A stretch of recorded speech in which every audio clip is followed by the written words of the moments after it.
Imagine fire consuming a fortress. Families trapped inside. Outside, tanks and heavily armed agents closing in. This isn't the plot of a movie, it's the real story of the Waco Siege, 1993. A moment that shocked America, sparked controversy, and left scars that still burn today. The roots of this story go back decades. The Branch Davidians were a religious offshoot of the Seventh-day Adventist Church. They believed the end of the world was near and that only strict devotion would save them. By the 1980s, the group settled at Mount Carmel, just outside Waco, Texas. Then came Vernon Howell. Charismatic but troubled, he rose to power within the sect and declared himself the final prophet. Renaming himself David Koresh, he claimed to unlock the secrets of the Bible's book of Revelation. Followers believed he alone could lead them through the coming apocalypse. They surrendered their money, their loyalty, and in some cases, even their families to him. Inside Mount Carmel, Koresh ruled absolutely. He took multiple wives, some as young as teenagers, claiming it was God's will. He stockpiled weapons, rifles, grenades, and ammunition, preparing for what he called the final battle against Babylon, his word for the US government. For his followers, this wasn't madness. This was prophecy. By the early 1990s, rumors reached authorities.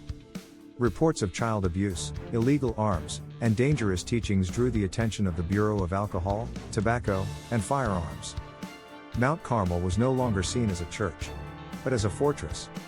On February 28, 1993, ATF agents attempted a raid. What happened was chaos. Shots rang out from both sides. 4 federal agents were killed. 6 Branch Davidians also died. The raid failed. And soon, the FBI surrounded the compound. What followed was one of the longest and most intense standoffs in US history. For 51 days, the nation watched. Negotiators pleaded with Koresh to surrender. Dozens of followers eventually left. But many remained inside, unwilling to abandon their leader. Koresh promised to write down his divine revelations, stalling for time. The FBI grew frustrated. They cut electricity. They blasted loud music and sounds of slaughtered rabbits through loudspeakers to break morale. Tanks patrolled the perimeter. Yet inside, Koresh's sermons only grew stronger. He told his people the end was near, and that dying in the flames would only fulfill prophecy. On April 19, the FBI launched their final assault. Armored vehicles punched holes in the walls, pumping tear gas into the building. Officials insisted it wasn't meant to kill, only to pressure surrender. But then, fire. Flames burst from within the compound. Strong winds turned Mount Carmel into an inferno. On live television, the world watched as the building collapsed into ash and smoke. 76 Branch Davidians perished. Among them, 25 children, 2 pregnant women, and David Koresh himself, who died of a gunshot wound, whether self-inflicted or by a follower, no one knows. Only 9 people escaped the fire. The aftermath was as controversial as the siege itself. Many accused the FBI of using excessive force, of igniting the fire, of causing needless death. The government blamed the Davidians, claiming they set the flames themselves in a desperate final act. Investigations dragged on for years, with no clear answers. But the story of Waco didn't end in 1993. Its shadow grew darker.